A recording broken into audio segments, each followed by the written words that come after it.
I forgot how to start the show when Andy's here. Andy, it's you. Go for it.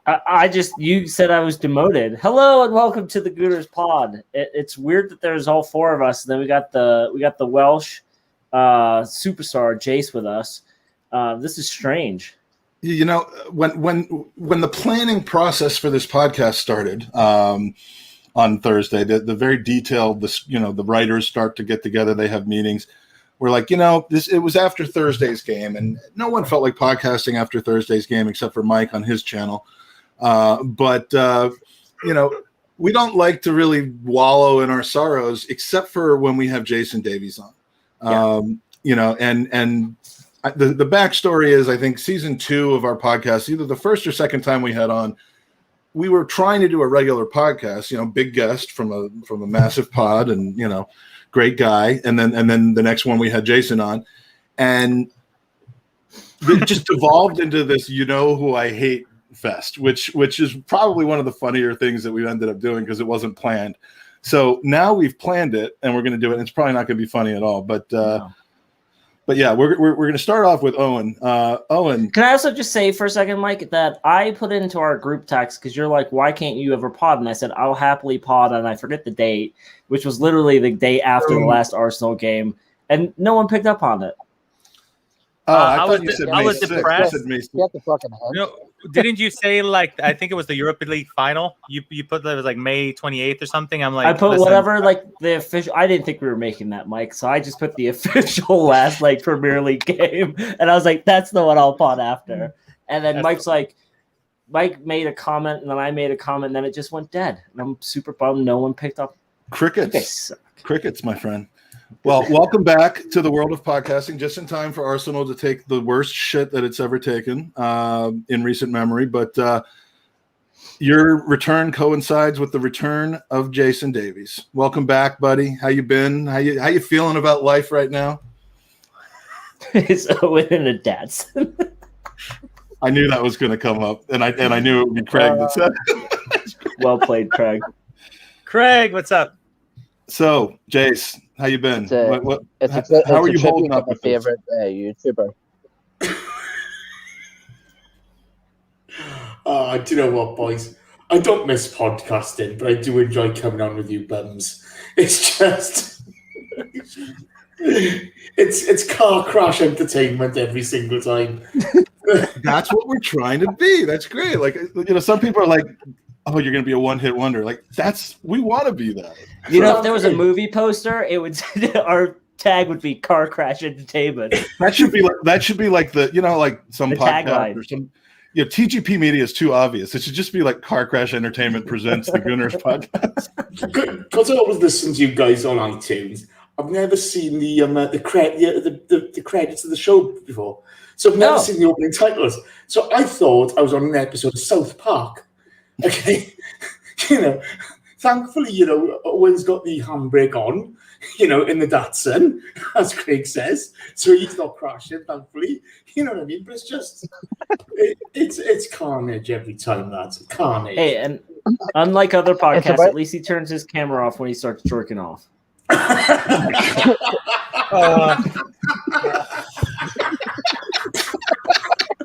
That was quick. He turns it off when he starts, but he turns it back on when he's finished. We're starting, huh? This is within the first 5 minutes. All right. You know what I hate? Bad, lads, because my connection's really bad, so I'm actually going to have to drive while on a podcast. So bear with me. This move is going quite smooth, as you can see. You know what I hate? When people die during our podcast because they're distracted. Like the first 2 times it happened, I was really bothered by it for a long time, and now we're going for 3. So, all right, so let's get this kicked off. We got the whole TGP crew here: Willian, Mike Hers, Magic, and Owen. Owen will be with us as long as he. Are you on the right or the left side of the street? All right, I'm not going to go to Owen. You just chime in if you have something to say. But Jason, Arsenalistically. After last Thursday, are you in the camp of I just don't care anymore? I don't know. I can't concentrate, to be honest with you. But keep going. This is good. Yeah, that's good. Oh, yeah. All right. So So, I mean, where are you? I can see the professionalism on this pod is just skyrocketed. Well, that resolved itself. Okay. It's like an open mic pod that I am inviting myself on for the very first time. Are you ambivalent? Are you angry? Or I mean, what's the Davies approach at the moment for these last few games? Look, it's not changed since the last time I was on, okay? You know, what we're producing on the park is pretty bang average, okay? You can talk about your XGs and your stats all you want, but when you serve up dog shit week in, week out, and your attacking play is so...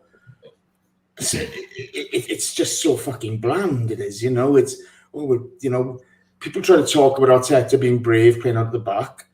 You know, we don't attack space. We don't attack with pace. You've got all this pace with Nelson. So Nelson doesn't even look at anymore, does he? You know, he's demoted to fucking T-boy. You know, you've got Pepe. You've got Saka. You know, you've got Odegaard. You've got ESR. You're players who would thrive on attacking space and playing early balls. We don't do it. You know, we didn't deserve to go through to the final of the Europa League. Didn't fucking deserve it. It was shameful what we put out there. But you go back to the Wolves game, you know, you go back to the Burnley games, you know, you can just look throughout the season. You know, we've not improved enough on a regular basis to make sure that, you know, you get that continuity and you know, you build confidence in your structures and your patterns of play, and you build confidence in the team. Now, we've been gutless. And so whatever they want to do with him, I couldn't give a monkeys anymore. You know, if he's here next season, I'll support him. If he's not here, I won't give a shit for it about him. You know, we see the news today. We're fucking hell. You know, we sacked the bloody Scout Things team, you know, last year. Well, we got headhunters to employ a new one. Well done, Edu. You're a massive twat. You thick fuck. You know, fuck off. You know, he's got his head so far up here, Jurabachan's arsehole, he can't see fucking daylight. We've replaced one cunt in Raoul for another fucking cunt. Oh, boys. You know what I hate? Not having you on the podcast. I fucking hate Edu. And fucking Mikel Arteta. And that fucking twat Willian. That's what I fucking hate. Hey. Let's ease up on Willian. Okay, He scored one out of our last one goals. I told you guys off camera it takes 6 to 9 months to get used to the English Premier League, and he's finally found his feet. Okay, different city, next season, right? New league. Yeah, different city, new league. He had to move house. Jesus. I want to add on to what Jay said because I'm kind of, you know, I haven't been on the pod for a while. For fuck's sake, Kurtz, give over on the Super League already, man. It's done. He's diehard Juve now. Hurts, just so you know, if Juve get kicked out of Serie A, you get kicked off the pod as well. Just like yeah. So here's my thing though, boys, right? So Arteta has been pretty awful this season. I was not impressed when we hired him, was I, Mike? I mean, I was pretty like no, you decided to give him a chance, but you weren't all. I mean, I wasn't full on, and you weren't taken by his press conference that made everyone. I think the press conference. Yeah, but for me though, like I'm on the opposite side of where Jay says. Like now, I feel like we're so far down the path of shit that we have to keep Arteta because no other manager is going to come in and get a massive transfer kitty to remove these players. We're going to be starting from fresh. Arteta joined the club, won the cup, whatever, but it hasn't really been given the transfer windows that you're supposed to give a manager. And then he had to go through the whole COVID thing where the money was just it's been an absolute shit show. And as Jay said, and I completely agree with him, the product on the pitch has just been absolutely awful. But at a certain point, if we look back the last 5 seasons, that same product has been there under 4 different other managers. So like that game where you're in a semifinal, you can only Vince Lombardi the team in the locker room so much before they have to go out and actually perform. And it looked like a training match. It looked like a preseason friendly. And you know, as a staff, he could have done some other things on the lineup, but I just look at it and I'm like, Kroenke's not going to back another manager. You've got this young guy who wants to impress. He clearly loves Arsenal. So I'm like, we're so far down the ship path, we just got to stay on it now, because I just don't know what other manager could come in or would want to come in and manage these teams, this team of players. I don't know. Can I just on that? Sorry, do apologize. You want a bit of continuity. You want to see the process through. That's fine, okay. But if the process is shit, totally, and, then you're just heading deeper and deeper into it.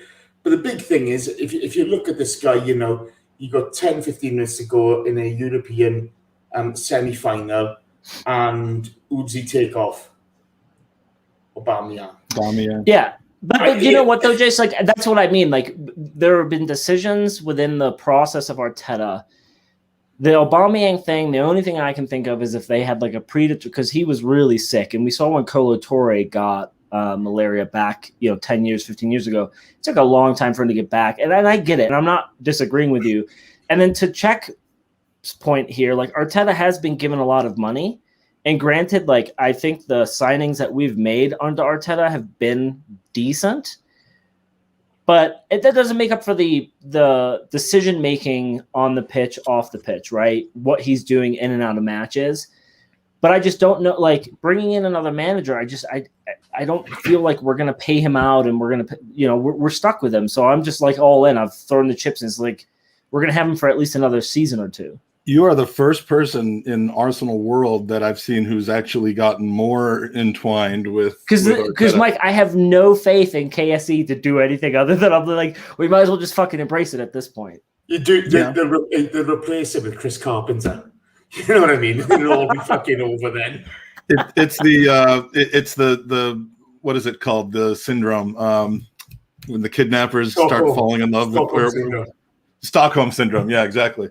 I do agree though. Like that's still the reason why I'm not despite what the shirt says, I'm not really destined to see him leave. I probably will deal with it if it happens. I won't, I'll hope that we do something to improve the team. But I mean, the people who are still part of the kind of the youth generation of this team, Mikey, as I bring you into the pod, having not said a word yet, 13 minutes in, is those players, Tierney, Saka, ESR, the future of our team. Martinelli maybe not so much.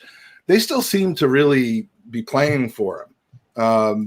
The problems don't seem to be with Arteta. It doesn't seem like he's lost the dressing room like happened with Unai Emery. So that is the one thing that helps me keep faith. But then the decision making that he makes with who he's putting on the pitch just baffles. So, I mean, you're not Arteta out, are you, Mikey? Me? Nah. Yeah. Nah. Me, nah. This is your chance. No, I'm not quite there. Owen, what do you think? No, I'm just kidding. Wait, Owen has a lag. He's going to respond in 30 seconds now, just to let you know. So, no, there you go. Excellent. He dropped out. No, I'm not quite there yet, as some fans are, and I could totally understand why they're upset. I totally understand a lot of their points. Jason brought up the substitution. There's a lot of questions that could be asked of him. I simply am a very, like, almost on a human level. He got brought in probably the worst of circumstances that any big club could offer any manager. And he had to deal with pricks that were refusing to leave. He had to deal that were not only refusing to leave, but disrupted in what was going on. Beautiful Owen. He had to deal with not having a preseason, had to deal with getting to know all these people and explain some tactics to player over Zoom, had to deal with Partey coming in, not having a preseason, almost immediately getting injured. Tierney not healthy. I think there was a lot of variables and a lot of decisions throughout the season that might have made this season a little bit worse than others. So I'm still very patient. I kind of said this early on, and I looked at it like the process when they started coining this term process, right? I feel like when fans excuse me, hear process. There's a new manager. I feel like they want immediate impact, like overnight, or like, oh, okay, process, so a few months. No, like the reality is the wage structure of the club was 10 types of fucked. The culture and the passiveness of players that thought they could come in here and just use this as a vacation home was 10 types of fucked, and so on and so on. So you can't, I just find it incredibly difficult to overturn a club that had that many squad players on those many ridiculous wages and expect such a churn overnight. This has been a series of mistakes, not only at the base. And again, I want to emphasize that I'm not saying he's faultless, because he's made plenty of things that left me scratching my own head. But decisions that, believe it or not, decisions that Arsene Wenger made, he still had to deal with. Decisions that the board made maybe over Unai, as far as certain players coming in, certain players not coming in, he had to deal with. And so when he was dealing with a lot of aftermath of multiple shits that happened throughout the last decade. So the club has been mismanaged and like piss poor for at least a decade, at least at this point. We could all go back and think about different things and think, no, Jason, I mean, I'd like to hear your rebuttal on this one, because when it comes to transfers and stuff, you tell me if you think that we've been operating the way a club should operate as far as recruiting the right pieces. I mean, we could all think back about, the summer where we only bought Sech, right? Or the summer where we bought Luke, Czech, Peter, there you go, the goalkeeper. Sech, I know I'm thinking about Fabregas now. You could think about those type of summers, the summers where we can pay out $5 million for Conte more because they didn't want to deal with an agent, so we get Xhaka. Look, we got Luke. I'll ask a couple of questions, Mike. By the way, first time I've ever podded with you, so chuffed to bits now. Always spoken and Twitter stuff like that, so I'm chuffed. I don't mean to sound disrespectful when I say this, but boo fucking who? You've just been made the manager of the Arsenal. You're a manager, you deal with what you've got. Stop fucking crying about 10 years ago. Because if Arteta's crying about fucking 10 years ago, he was one of the cunts we signed. Okay, he's one of the players that was a problem. Right? You come in, you've got a world-class 10. He may be at the end of his tether. He may not be doing well, okay? But don't talk to me about non-negotiables and play fucking Willian week in, week out, who's putting dog shit out in the park every single week. I didn't, I tweeted at the beginning of the season. I don't often talk about tweets, but I'm going to. I thought we'd finish top 4 and win the Europa League, okay? I had real faith in Arteta. I thought, give him time. I think this guy will do something with us.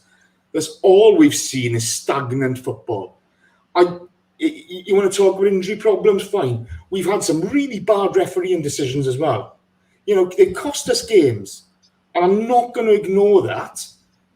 But I've not seen any continuity and improvement on the pitch. And that's his fault. He's the manager of the Arsenal.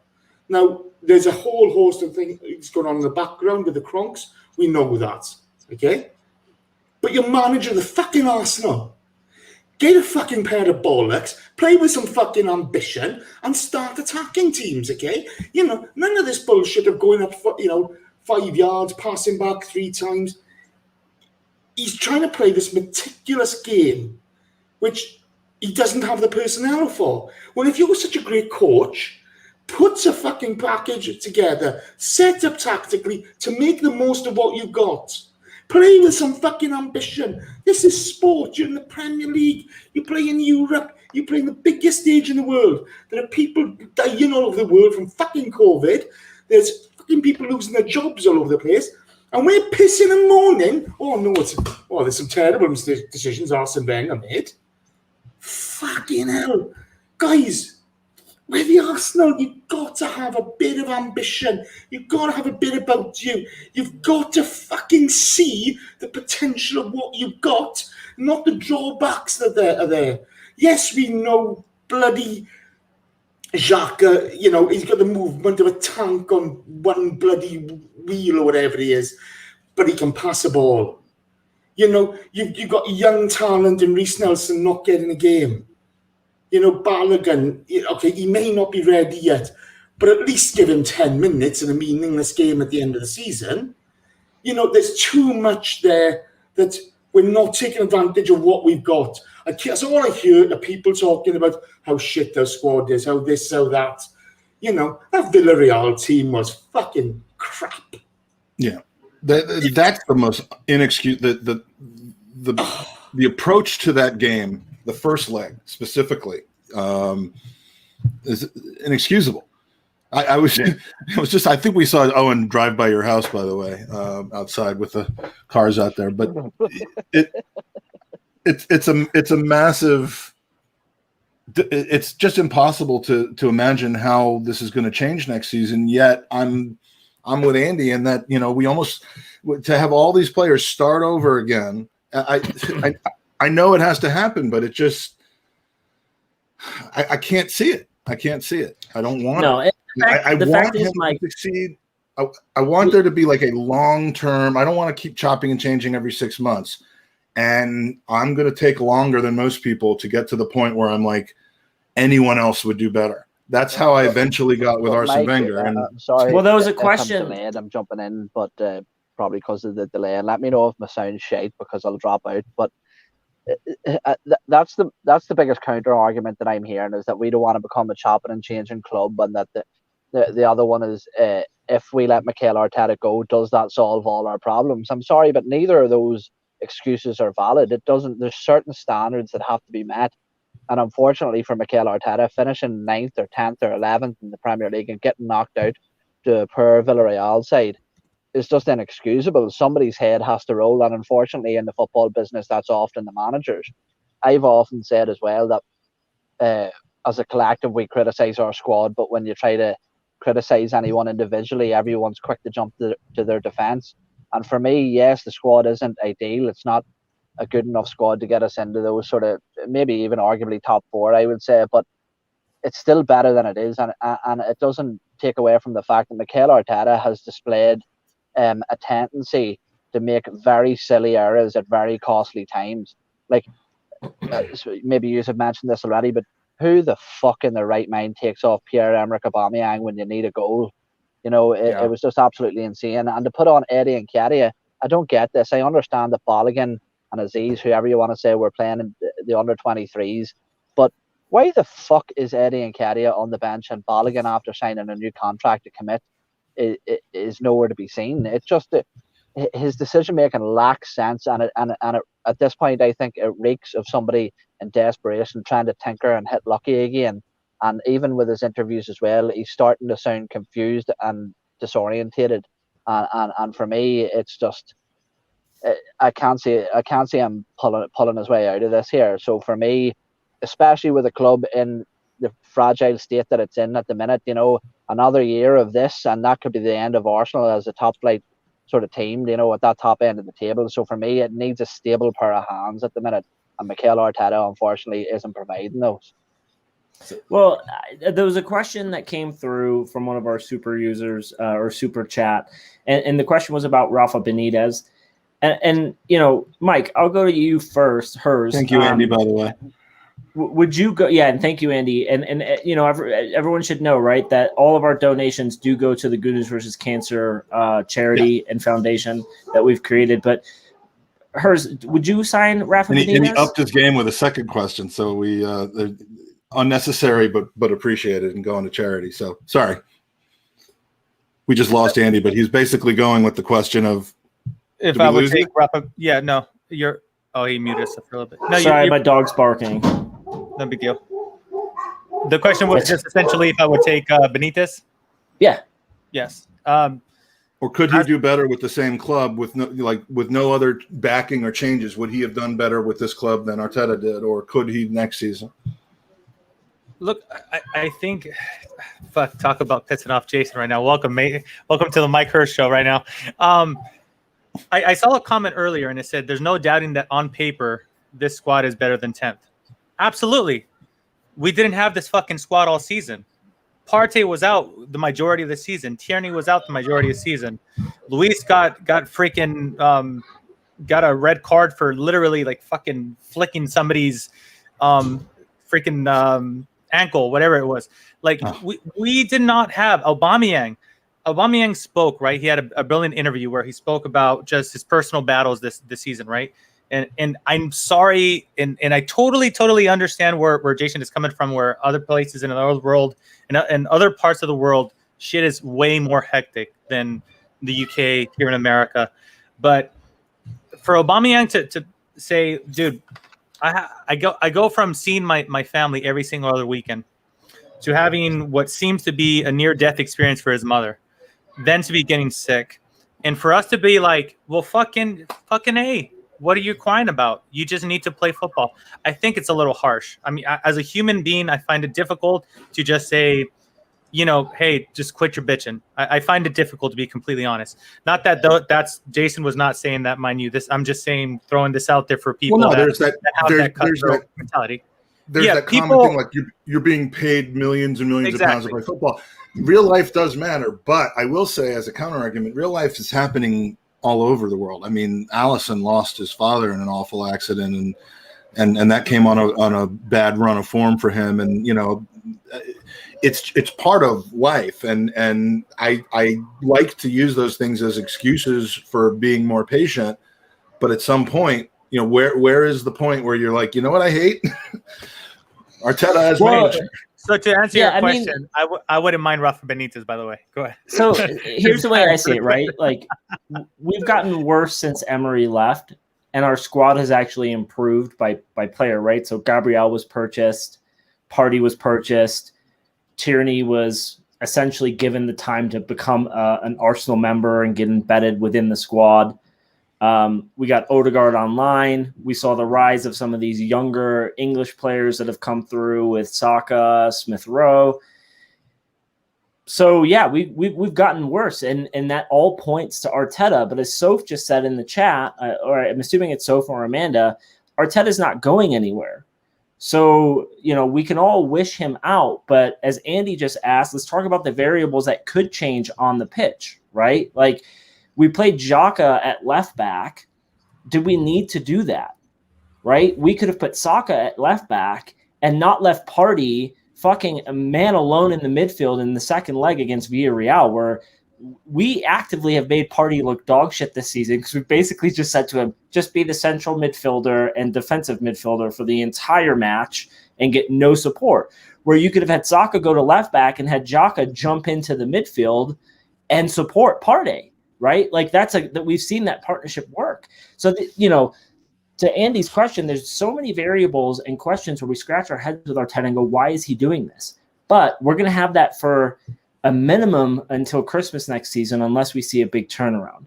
And now we're starting to see in the press, like, Arsenal's transfer kitty's £200 million.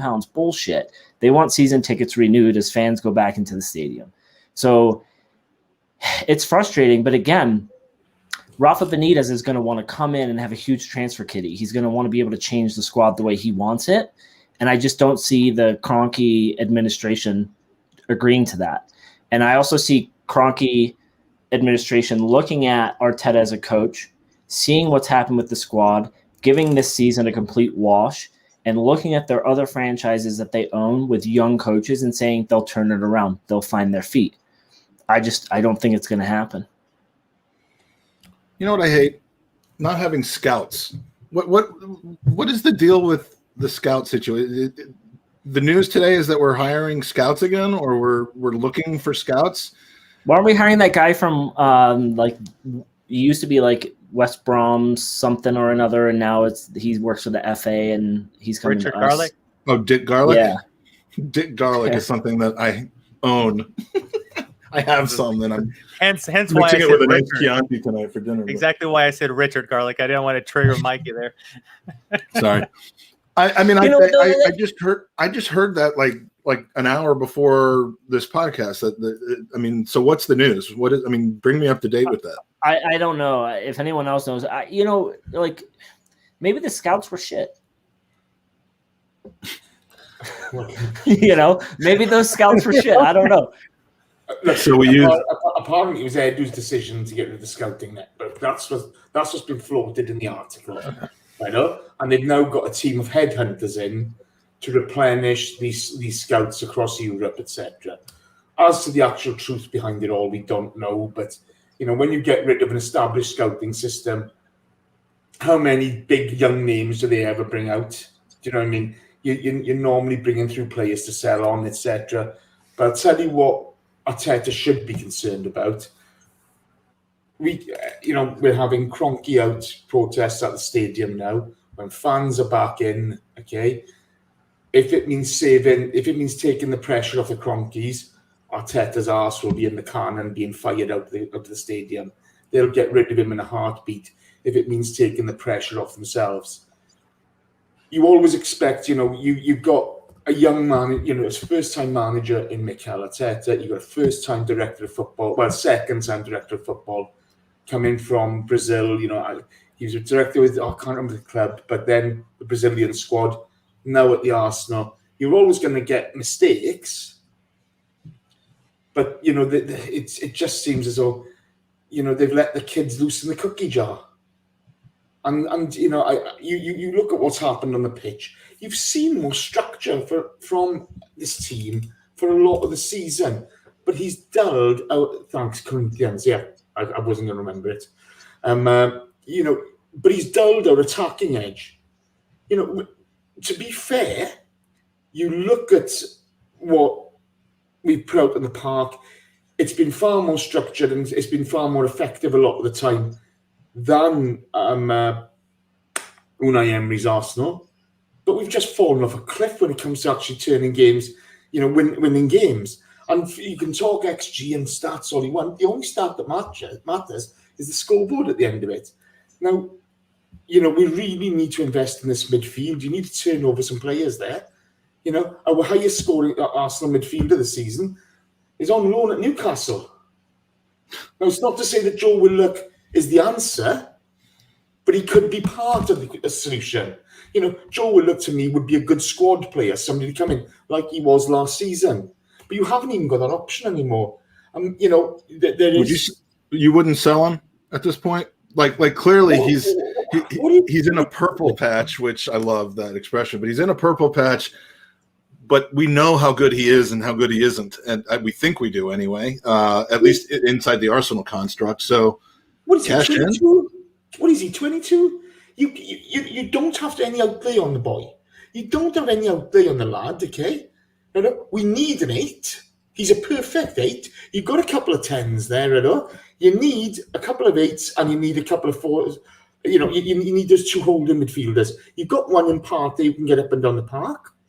Xhaka, he's not the long-term solution for us. He hasn't got the mobility or the athleticism that an Arteta team needs.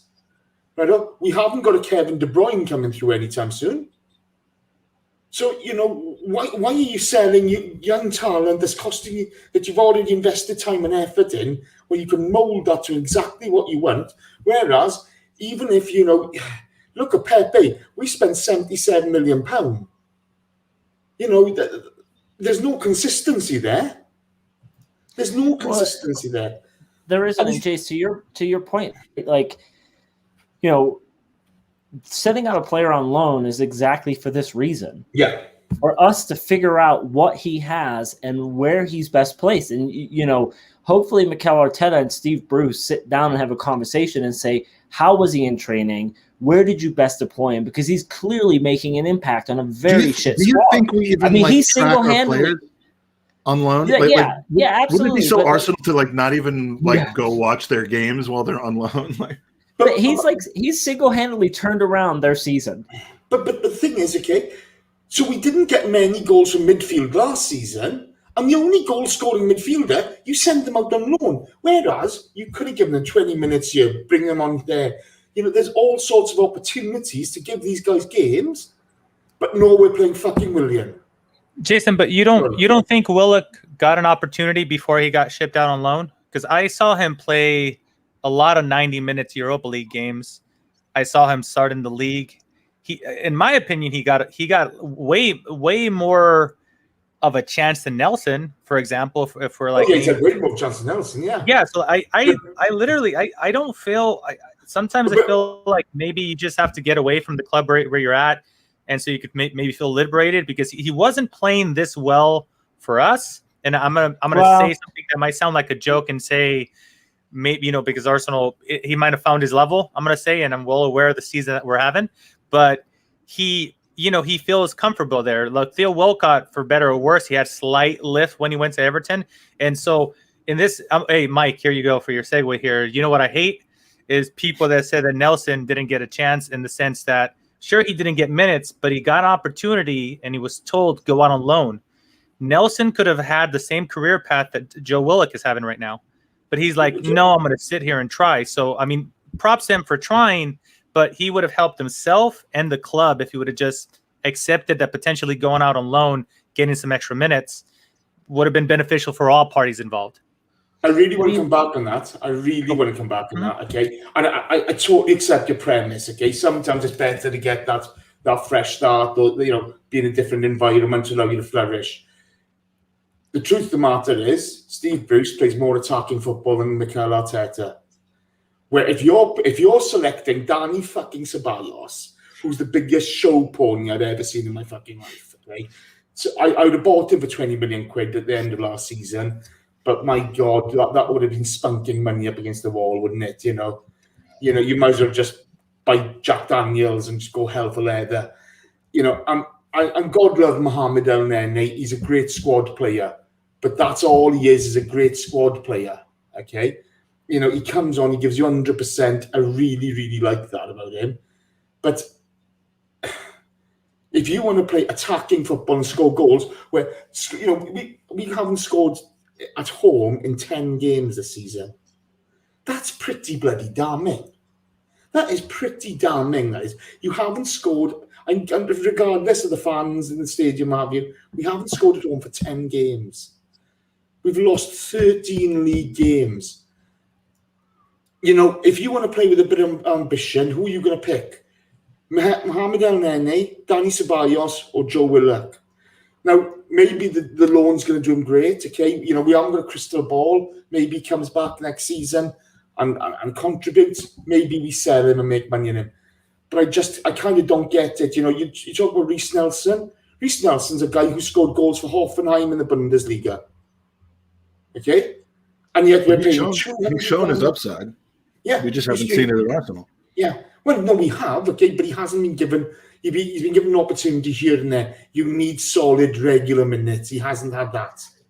Okay. And the odd European game, I don't think that counts for me. Yet we've seen we've seen the manager talk about non-negotiables and yet pick players week in, week out who fail. I'm shut up now. So, well, here's what I want to say about Willock, right? So when we put a player in the Europa League against some of these squads, we want them to impress against that level of competition, okay? And equivalent to close to 4 full matches because he had some substitutes appearances. He scored 3 goals and had 3 assists, right? So if you're our analytics team or your scout team, you're looking at saying that's a good return, right? 3 goals, 3 assists in under 4 matches, just barely under 4 matches. Now you go down to where he's at Newcastle and he's played maybe 12 matches and he scored 5 goals. So for me, I look at where our team is and our desperate need in central midfield. We're going to get rid of Danny Ceballos.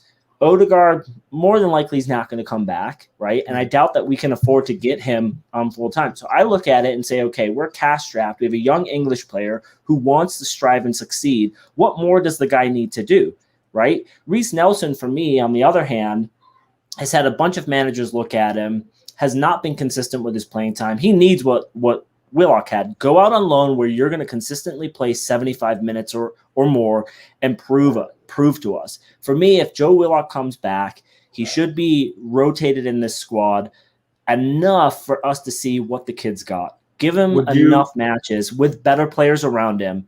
But as Jay said, Steve Bruce plays more attacking football, so you have to play him in the right position. You have to give him free reign. He's the type of player like Aaron Ramsey where you can say, go be a number 8, Do whatever the fuck you want to do. You got Thomas Partey behind you, so if you fuck up, at least you got someone who's going to track back for you and get your ass back on the horse and recover. He's 21 years old. He's going to be able to do that.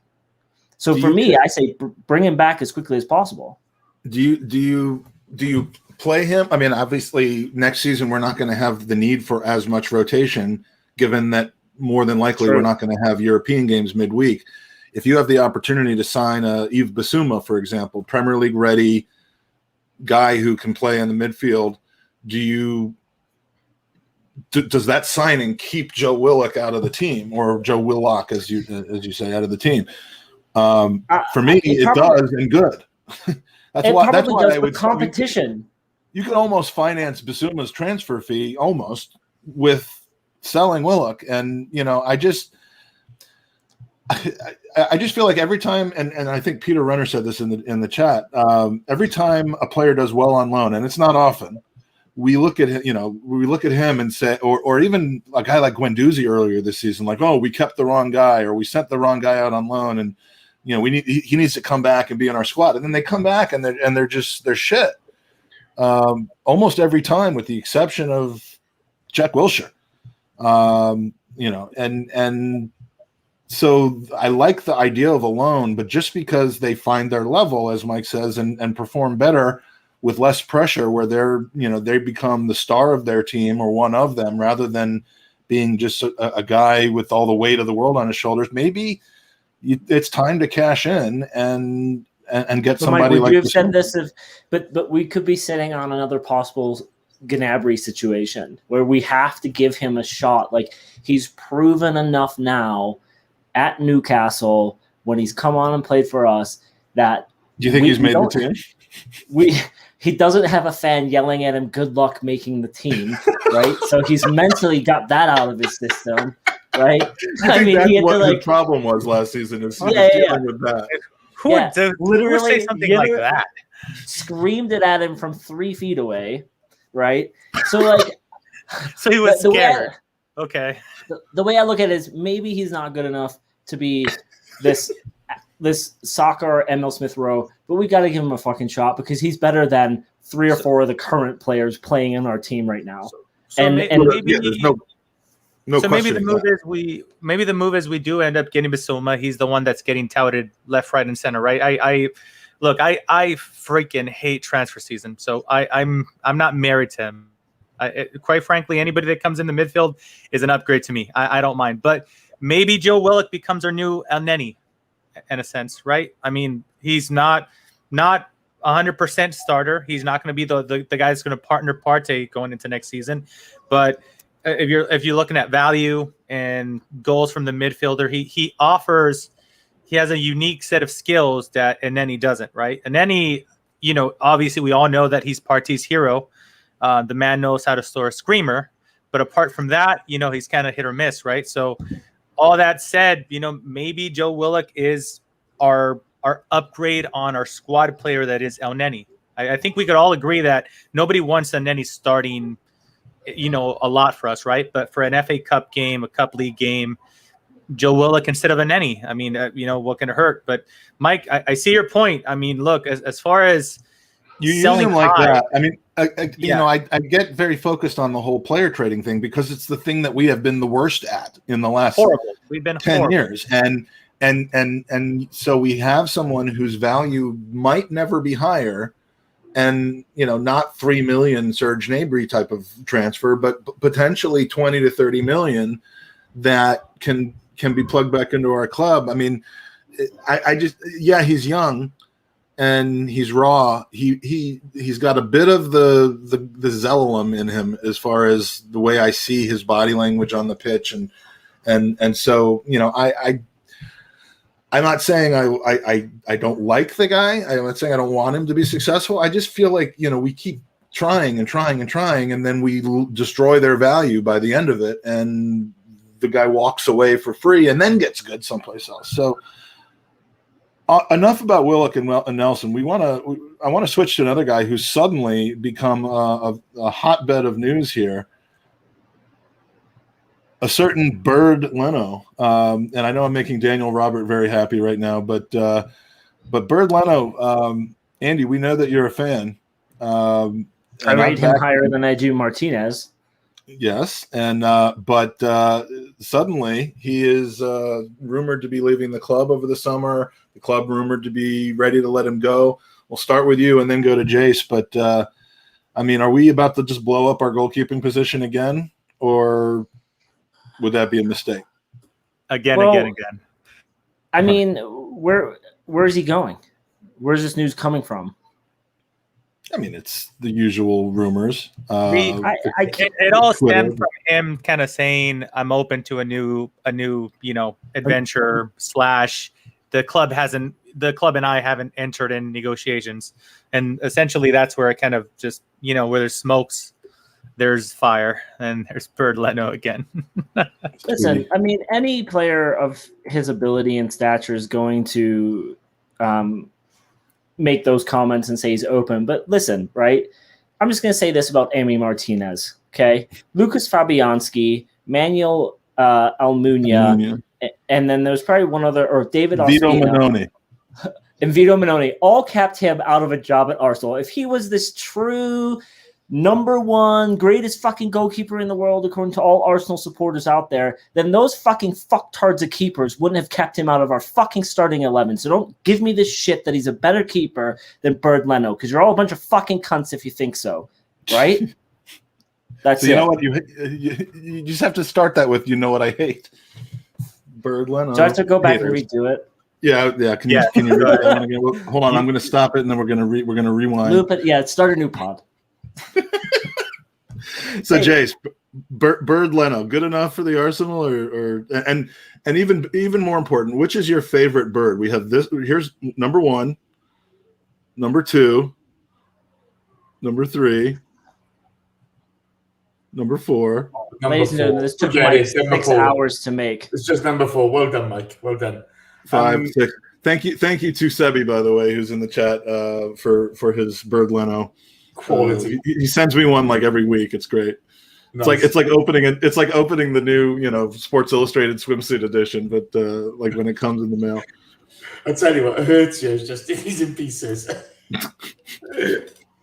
Look, I like Bird Leno. I think he's a good keeper. I think there have been a couple of high-profile gaffes this season. Let's make no mistake about it. You look back at Martinez at the end of last season; he did really well in the run-in. But he got away with a couple. He really got away with a couple. And when you look at, where did Martinez go? Did he go to PSG? Yeah. This is my point. Right. He went to Villa. Okay, he's done well there. Good luck to the guy. Got no problem with him. He can't keep his gob shut up at the Arsenal now, which is fine. But look, If we've got somebody on the horizon who's gonna come in and do a job, great. Okay, let Leno go. I'm not overly invested in him, but at the moment, I think you're better off sorting out your fucking defense. Okay, who's allowing teams to pass through you in two passes, than just blaming it all on the keeper. We're supposed to defend as a team. There are bigger problems than Bird Leno out there. If he wants to move, fine. 50 million quid or shut up. If not, sit the fuck down and get on with it. I'm going to be quiet now because I've got nothing else to say. Here's the deal, right? Like, it's funny because, I'm not calling anyone out in the chat, but it makes me laugh that, like, we have this Joe Willock talk about how he could, like, potentially come into the squad. And everyone's like, no, he's at his chance. He played mostly under Emery and, like, Arteta played him most. He's not. And then, so sell him. He's a piece of shit. And then people are like, well, Emi Martinez, can he improve as a player? Motherfucker had 12 years at Arsenal to fucking prove himself to become a number 1 keeper. He even changed his name from Damien to Emiliano just to trick us into thinking he was a different player. Absolutely. And no one wants to point out the fucking mistakes he made this fucking weekend for Aston Villa. No one wants to point at those fucking mistakes. But because you have Bird Leno, who's a decent keeper, with a fucking front 4 in front of him like Jay said, who can't fucking figure out which way is left, and then you've got poor fucking... Like, people playing Bird Leno for fucking Xhaka playing at left back. It's fucking bullshit. Like, this is another reason why Arteta is a cunt for doing this to the squad, because there's no continuity. That back 11, like Danny posted a thing on Twitter a couple days ago with the combinations of back fours that have played in front of Bird Leno, and there's no fucking consistency. I'm sorry, but like Manuel Neuer would be a piece of shit keeper for us, because at the end of the day, your ability to be a good goalie and your skill set is going to go out of the window when you have a front four in front of you that can't fucking head or kick a ball. And there's another keeper who's had some massive gaffes. You know, Neuer's dropped a few clangers over the, you know, more than a few share of clangers every season. So it happens, you know. But when, look, we've got to get the makeup of the squad right, and we've got to start playing some attacking football. And we've got to start defending as a team. You know, what Arteta wants to do. It's all well and good talking about new managers. You can talk about Allegri, you can talk about Benitez. They're going to be coming and they're going to be more defensive again than Arteta. Okay? Arteta wants to play this precision game, and he hasn't put the right setup in place or the right players to play that game. Well, if you're trying stuff with, you know, we used to say this about Arsene, if you're trying to put square pegs in round holes, you're just going to be banging the table an awful lot, aren't you? And that's 100%. Well, do you wait? 100%. Do you wait for the holes to change shape? I mean, isn't that what the you swap it? We used to talk about whether Unai Emery was using Mesut Ozil wrong or right, because like should you adapt your system to the players, or do you keep throwing the system there and just hope that the players will eventually get it? And I think we're seeing that with Arteta as well, where he wants to. He still thinks he's coaching Manchester City at this point, and he's not, and he hasn't adapted to that. Tell you what, lads, do I fucking hate? Okay, tell you what I fucking hate. I fucking hate people telling me, "Oh yeah, it was Arteta who was the real genius behind Pep's back-to-back titles." Yeah. Okay. I really fucking hate people telling me, okay, that it was Arteta that turned Sterling and Sane into world-class players. You know, remember when Nelson had a good game at the beginning of the season? I was like, "Oh, he's gonna be the next Sterling. He's done it again. Yeah. He's done it again." Fucking cunt. He's done it again. We attributed all these things to Mikel Arteta, and now it's down to him. He's struggling. Now, I'm fine with him struggling. I'm not going to talk about the Cronks out or sacking the manager. I've got my issues with the manager. I'll tell you what they are, because that's my opinion, okay? What they do with him is up to them. I'm not bothered, okay? I'm going to support the club. I'm just going to moan about it afterwards if we don't win, and we'll go from there. Yes, check. I'm backing Leno. He's an Arsenal player. I'll back him till the day he fucking dies. Yep. That's the way we roll. But, ultimately, okay, Mikel Arteta has to be able to be self-aware enough to look at what he's putting out on the pitch and sort it out. He hasn't done it this season. Hopefully somebody kicks him in the fucking nuts in the summer to wake him up so he can get himself sorted for next season. Because if he's not going to learn from this season, then it's pointless bringing him back. And we're just going to see more misery next season. I don't care who the players are. I don't care who the manager is. I couldn't give a fuck who the owner is, as long as he does right by the club. But you've got to start pulling in the same direction. At the moment, okay, we're like that rowing squad without the cocks. Everybody's going off half-cocked, and it's a bag of wank. Can I just say something?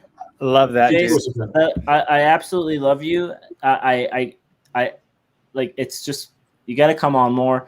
Two things, right? Two things, because I'm going to back what Jason said. If a player's wearing an Arsenal shirt, I'm going to back him, no matter who it is, right? Mm-hmm. If we had sold Leno in the offseason and we had brought, and Martinez was our guy, you back him because he's in an Arsenal shirt. But here's what I will say, right? If we look at like the list of like Alisson had an awful season, right? What's the one thing that happened to Liverpool? Virgil van Dijk gone. Last season, Man City's keeper, absolute fucking garbage. What did they do this season? Ruben Diaz, right? Then all of a sudden, John Stones stepped up, and now look at that. He's one of the best keepers in the world. If you look at this season, errors led to goals. Number 1 in the league by a keeper, right, is Allison. You know who's second to last on the list? Bird Leno. Bird. Do you know who's above him on the list? Emmy Martinez. So to all you fucking Emmy Martinez cunt-loving fuckers. Okay. Okay, I got one. Well, Andy, I love you, and you should come on this pod more often. Just like, That's true. The pod that I kind of created with Mike, with my like drunk pod. It's your brainchild, and then you like. It's like if I had a kids and then just left. I mean, like. So, you know what I fucking hate, guys? The double standards. That was a rough reference. Sorry. So yeah, the double standards, right? So we got the Martinez Leno thing, right? Treated completely different. Aubameyang and Lacazette. Let's say Alba misses a sitter. Well, he's our number 1 striker. He'll get one back. What is the big deal? Lacazette misses one. Fucking cunt's useless. What the fuck? That's what I'm telling you. Don't play him. Okay. Moving on forward. Shaka and Luis. Both integral. And look, I don't like this, but this is, in my opinion, a fact. David Luis is our best defender this season. And that is not just praising him. That is also the other CBs need to set their fucking game up. However, David Luis will get a bullshit red card against Wolves or another blatantly like bullshit call, and the fans won't forgive him.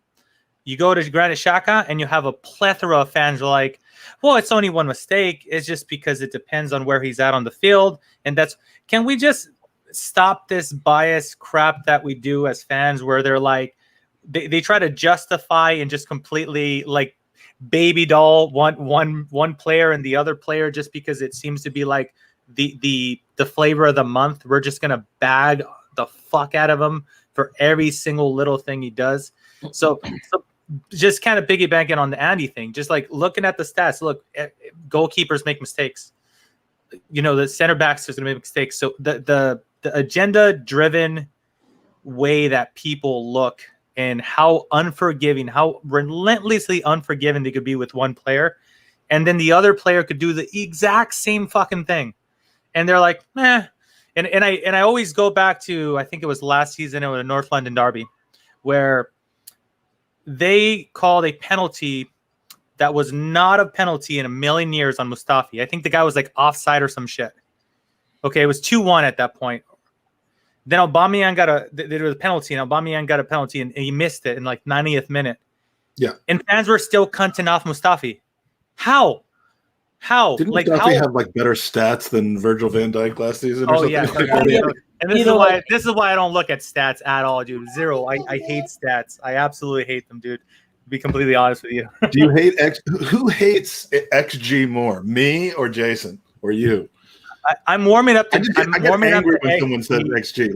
Like when the Cantons of the world bring up XG, I love him, but XG can go fuck itself. The XG is bullshit. There's a great website I'm looking at right now called footballcritic.com, and it kind of goes through the defender ratings for the entire season. And it's like, Mike, you had said David Luiz was our best defender, and he's not, but he's damn close. But our best defender this season, and he's actually one of the best in the league when you look at appearances over 20 matches. No, it's Holding. His tackles won, aerials won. What's his XG? His duels one. I mean, he's his up ex-girlfriend there is pretty hot. Yeah, but if you look at him, he's up where there with Stone, Silva, Maguire, Laporte, like Diaz. So and that's another to your point. Sorry, Hurst. To your point though, like people are hating on Rob Holding for some reason when like the consistency that we've seen in our defense all season has been him, right? And he was a guy who a couple seasons prior just couldn't stay healthy and then had some massive injuries. But now he looks like he is that guy. I'm sold to. Holding for captain. That's it. Yeah, let's get Banner Holding for captain.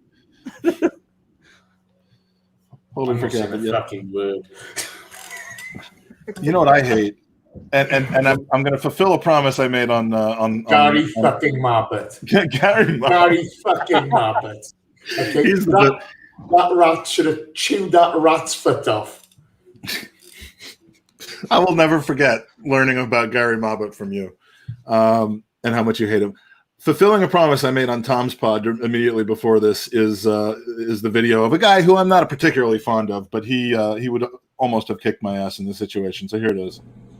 Granted, I just wonder whether I could ask you just a little bit about leadership and captaincy. Obviously, Lauren's not here at the moment. It felt as if last season you really took on a lot of responsibility as a leader within the team.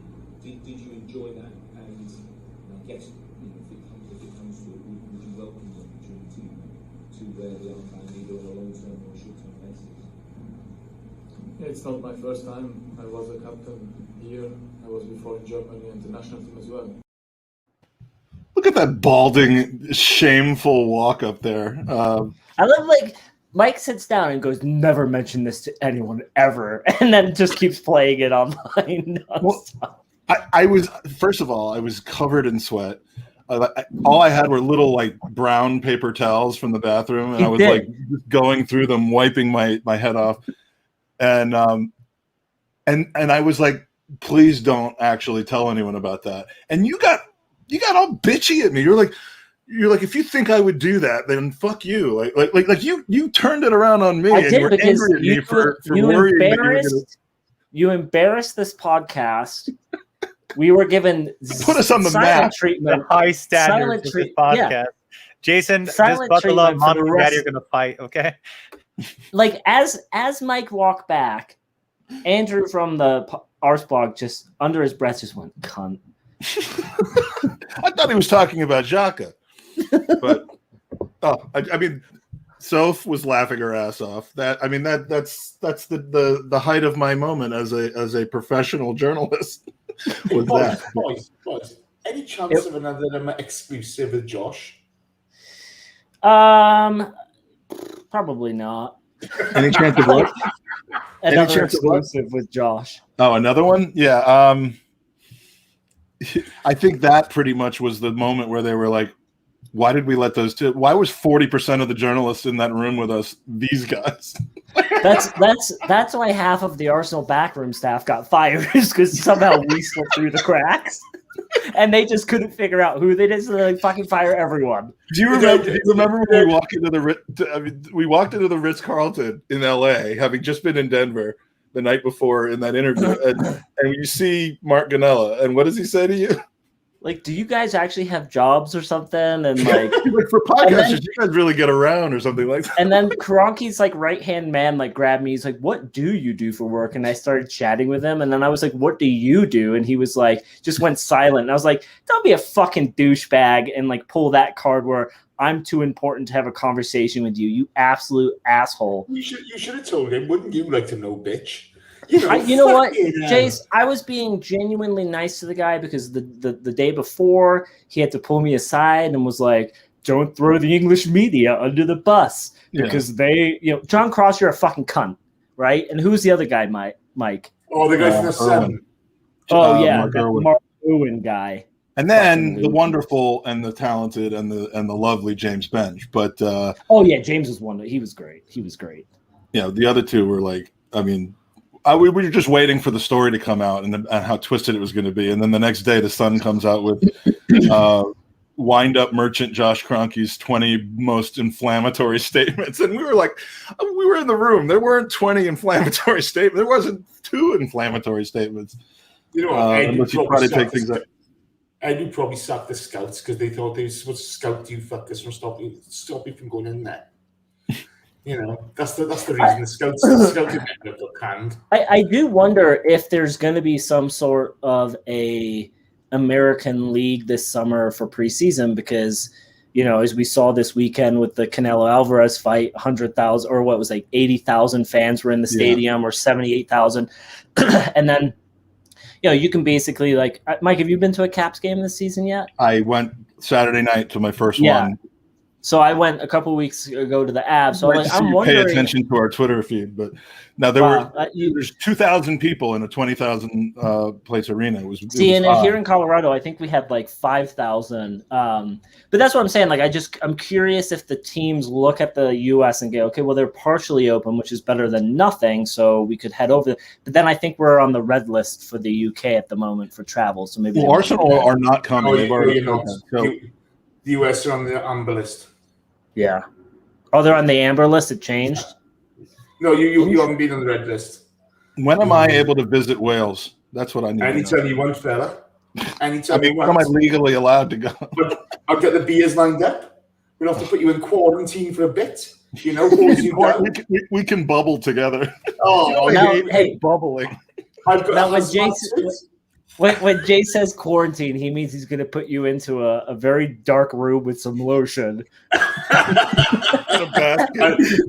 and Zed. I'm going to be like looking out from this hole at some FBI agent screaming, "Put the lotion in the basket." You know what I hate is the Europa Conference League. Winning it, baby. I mean, are we going to make that? What is that? It's basically it's for the League Cup winner, but when the League Cup winner is a top 6 team, then it goes to 7th place. So it's essentially what we would have qualified for this year or last year had we not won the FA Cup. But the teams, like it's the 6th place or the 7th place team in Premier League, the 6th place team in like the other top 3 leagues, then the 5th best team in Portugal, and then there's the whole qualification path. Like the teams that are going to be in the group stage of that, like Young Boys is too good for that. Like there's going to be like United is going to be like one of our opponents. Whoa! That's my local team. I mean, I don't even know. You know, it's the worst competition to be in. And when we used to play Sunday League football, we used to play a team called Cathartic Wanderers. Okay, so don't take the mickey. There'd be barbed wire in the middle of the pitch. Okay, broken glass. Where they just wander, like I always didn't understand Bolton Wanderers and Wolverhampton Wanderers. Like, do you just walk around the pitch? We should be Arsenal Wanderers because that's how we played all season. We just wander around the pitch. You've got a team called the Capitals, and people storm in all the time. What's going on? Yeah, I stormed in to watch them on. Don't argue with freedom, okay? Oh, hey, sorry, Mr. Englishman. But the Conference League, basically, if Spurs end up in that, they're going to win that, and then they'll have a trophy. It's. Oh, come on! Young Boys will turn Spurs over. Have you seen Hugo Boss have now got a line of Spurs suits again? You know, or the failure. You know what I mean? The bottle jobs. Speaking of turning Young Boys over, Andy, how you been, man? Did your mom like the present I got for Mother's Day yesterday? She said she couldn't see it and that she had to zoom in. She needs you to resend it. All right. Anybody else have anything they hate before this goes completely off the rail? I mean, I haven't heard too many. I've heard a lot of hate language, but not a lot of actual, you know what I hate type of thing. So, you know what I fucking hate? Okay? I hate Glenn fucking Hoddle. Okay, overrated fucking cunt. Okay, you know, horrible bastard, shit commentator, and just a piece of shit of a human being. Now you can hate that fucker with absolute, total, and utter unconditional. Do you know what I mean? How is it that you've never been jailed? Like I'm making some assumptions. I'm drawing some conclusions, but because I've only known you 5 years. But to be fair, okay, I'm quite a loving human being. You know what I mean? I just talk bollocks on a podcast. You know what you get, boys. I'm full of shit. I'm a gobshite. That's who I am. You know what I hate? I hate people who say they want Arsenal to lose so that Arteta will get the sack. Do we? I mean. Literally people saying that. Not I won't be bothered if we lose. I want us to lose for that. I'm sorry. I don't mean to be preachy, but you know, that's what I hate. And these last 3 games of the season, why are you celebrating when we score a goal in a meaningless game? Yeah. Can I come in? That's okay. These needy little fucking horrible fucks, okay? These little wank stains, you know, you kick them in the fucking balls every time you see them. Okay, you know, you see it on Twitter all the time. Oh, I want a bit of attention. Oh, I want Arsenal to lose. It's for the good of the club. You're 14, you little cunt. You wouldn't know what's fucking good for a fucking a sandwich. You're a fucking twat. Okay, you know, it's just off. You just say sandwich? Yeah. I'm losing. I'm losing the will to live with these wank stains. It's like that cunt in the Datsun, okay? And I'm not talking about Owen. I'm talking about that fucker in Spain, okay? You know, if ever somebody deserved a bit of karma, it's that little prick, okay? And I'm sorry, I know he's your mate, but that fucking other cunt. Yes. That cunt who moved to New York. He's a fucking prick as well, okay? Oh, look at us. Let's make money off fucking the Arsenal losing and stuff like that. Bunch of fucking wank stings, a lot of them, okay? And I truly hope karma kicks them in the fucking nuts. Well, one of them makes a living talking to little children now and telling them that they look like they're taking a shit. So that's we have that going for it. No offense, they both chucked out their fair share of racist comments, haven't they? You know, we've seen it all. You can see that it's all there. Piece of fucking shit. You know, I'm not being funny. The point of supporting a football club, and trust me, towards the end of Unai Emery's tenure, I was so frustrated. I lost the will to bloody watch the games at times. You're just watching it and you're all kind of going past. But you still wanted him to turn it around. Because I don't care who owns the club. I don't care who manages the club. As long as the club's doing well and the fans are getting treated right, I'm happy. That's all I care about. I started I remember when George Graham got done for the Bungs. It broke my heart. Because you just wanted him to do well. You just wanted him to win another title. You know, boys, Here's the thing, right? With this team and this supporters group, you know, if next season Arteta happens to turn things around, 2 or 3 decent signings in the window, a couple players may leave. As Hers pointed out earlier on the pod, our wage budget has been reduced greatly. You know, our fan base is all going to be dick diving Arteta, whereas the same people who were looking at him and saying he's a fucking cancer and he needs to get out of this club, they're going to be the first ones licking that fucking ball sack the moment that we're like fighting for 4th place next April. And it's all for views, it's all for hits, it's all for retweets and likes.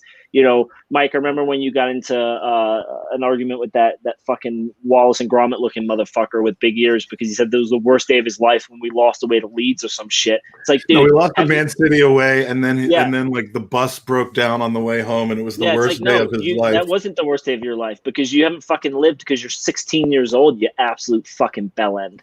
So, you know, our fan base are probably like we all kind of laugh that Liverpool have the worst fan base. No. Arsenal has the worst fan base in the fucking Premier League because we're all a bunch of entitled cunts because we're all living off of what happened 15 seasons ago, right? Like that was a once in a lifetime that we lived through the Invincibles.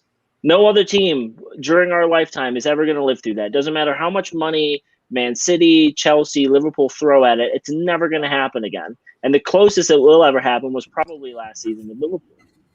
So ultimately, like, that's why I had to get off of Twitter because it's a fucking cancer. It's just people who just want to fucking bitch and moan and have their viewpoints be the end all be all. No, that's not what it is.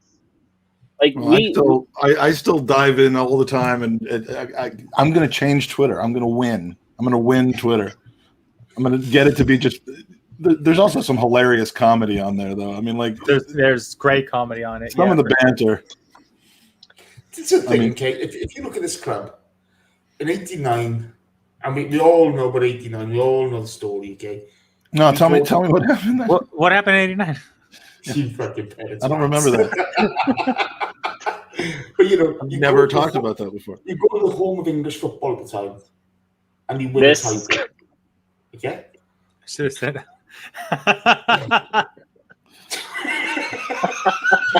That's one. For those of you listening on iTunes, Vivian wrote, "We should have sent Arteta on loan this season and then backed him for next season." Fucking brilliant. That's not quality. You win, fella. You win. But you go to Anfield, you win in the last minute the league title, the greatest ever finish to a season, and then you've got to sort of live up to that after it. And then in 2004, we go, after 2 doubles, we go invincible. That's a hell of a lot to live up to. We're constantly living up to the past, aren't we? As like Liverpool do, etc. It's a weight on a lot of players' necks. It's really difficult, but fantastic times. But they're hard acts to follow, aren't they? Yeah. Well, I think that's what I appreciate. Go for it, Andy. Sorry, go ahead. No, that's what I appreciate about some of these younger players is where they, Jace, to your point, like from 07, 05 onwards, we signed all these players that were the next big thing, right? That young British core, and they couldn't live up to that hype and those standards. The best thing for this current group of the Enfield boys that are coming through is, they not only are tremendously gifted football players, but they understand our history and they know our history, but they weren't the heir apparent to the Henrys, the Fabregas, the Vieiras of the world. They kind of knew them as younger, 6, 7, 8 years old, looking up to that. But now they're forging their own path. Where you got to feel bad for some of those players like Theo Walcott, Van Persie. Like they came in with these monumental tasks of being these next big players, right? And they all failed, and we held them to those standards, rightly so. But they also got built up through this social media hype. And that's why I love like where you hear Saka and Smith Rowe talk after a match, and they score these wonderful goals, and their celebrations are so dull and limited because you could just tell that doesn't, like, they're excited and they're happy, but it's not like the end all be all for them. You can tell that they want more, and they're probably just as frustrated as the rest of us being Arsenal fans. And I love that about this young group of players. To be fair. You look at that group, that British core, what have you. Okay, some of them weren't good enough. A few of them were, but Christ, they got kicked off the park week in, week out. Kicked off the park, you know what I mean. Some of the referee, we see it this season with Luis sending off, especially the David Luis sending off. Maybe, it's just disgraceful. But it's heartbreaking. When you saw Eduardo go down with that broken leg, all of a sudden the title went. We should have won the title that season, but it wasn't the first title that we had stolen from us through poor refereeing and not protecting the players.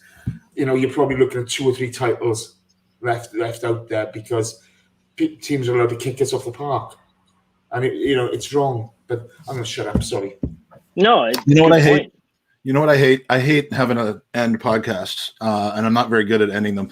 If you guys want to keep going, have at it. My son. No, I got to bounce. My son, Magic Jake, has just informed me that he's starting for his high school team tonight. What? Up top at the number 9.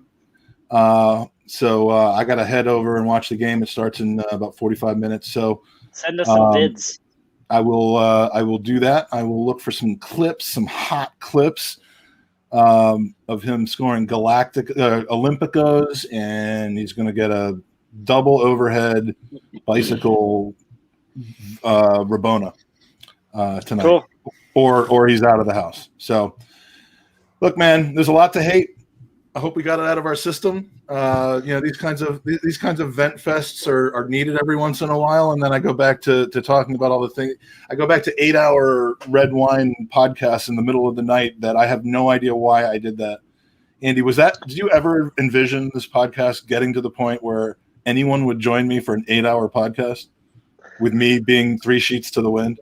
I remember when you got so drunk because we had a journalist on. It was our first big guest. Chaz, what was his name? Burden, Jason. It was Chaz. Jason. I've seen Chaz for years. Yeah, and then he turned into a self-righteous douche. And it was probably as people fair generally do, It was probably fair because Mike probably tweeted something that greatly offended him. And so, probably a picture of a Baconator, to be honest with you. True. This was fun. I'll see you guys in a couple months. Hold up, yeah. I just got one thing to say. Okay, I got a pod of Mike Hurts today. That's a fucking win. That's a win. Dude, It was a pleasure. It's been a Pleasure talking to you, Jason. Absolute pleasure talking to you. We've brought all of Mike's podcasting heroes to him. Like we're every 2 weeks we bring in someone that he adores. Yeah, and, no, and then I'm he quitting lights after up. this. I'm quitting after this one for sure. That's it. Don't quit that's after this one because we were promised by Lee Dixon that next time he pods with us, he'll bring David Seaman. So you gotta stay on for at least a little bit longer. I mean, we are a podcast where you will be guaranteed semen at some point. Oh, like I said, I'm quitting after this. So you're gonna end the pod. You're gonna end the pod like 15 minutes ago, Mike, something like that. So Yeah, I was going to. Now I'm looking for my picture of Tom Canton sleeping in bed in Highbury just to finish us off. All right, I'm not going to get that up in time. Which is Jason, just real quick, jokes aside, Jason, I've listened to so many podcasts that you've been on. Burke and Wonderland, we all know the work that you've done there. Massive respect. I only recently started podcasting on my own channel a few months ago, and it could really fucking suck sometimes. And I always say this to people that podcast so relentlessly after every single game. It takes a massive amount of fucking grit to do that. And you're Burke and Wonderland, where you were a big part of, was one of the first podcasts I kind of fell into. So thank you very much for hours. And I mean, isn't that how you discovered us? Of awesomeness. Yes, I believe so. Yeah, it was Burke and then I found you guys. Yeah. So yeah, Jason, massive thanks, dude. You're too kind, pal. You're way too I think kind. everyone found us because of Jason and Danny, pretty much. And Danny.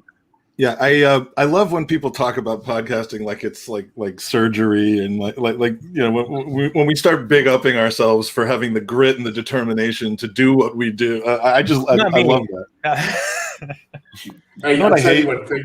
On New Year's Eve, okay, when I'm going to be out in the piss and I'm going to talk about another dog shit Arsenal performance, it's tough. It's tough times. I told Tom on the last show. I said, the reason there was no podcast, open mic podcast after the game on Thursday, I mean, I was not feeling well, genuinely, but I mean, I just couldn't.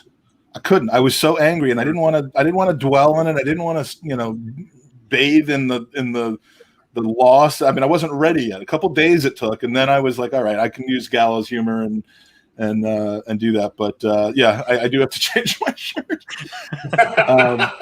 So. With that being said, thanks to Partial Owen for being on the pod despite his internet woes. Who? Mikey, Andy, always good to see you. And then Jace, tell us where we can find you at this point, if it is that you want to be found. Don't bother fucking finding me. I'm pathetic. Not being funny. Follow Owen or Mike Hurts. Okay, they're the way forward. Fucking dickheads like me, boys. That's all I do is moan and bitch all the time. I'm a twat and I own it. Take care. It's been lovely. I love you all. And I love how you look off to the side when you're talking to like who are you talking to right now? All right. Time to go. Come on, you Gooners.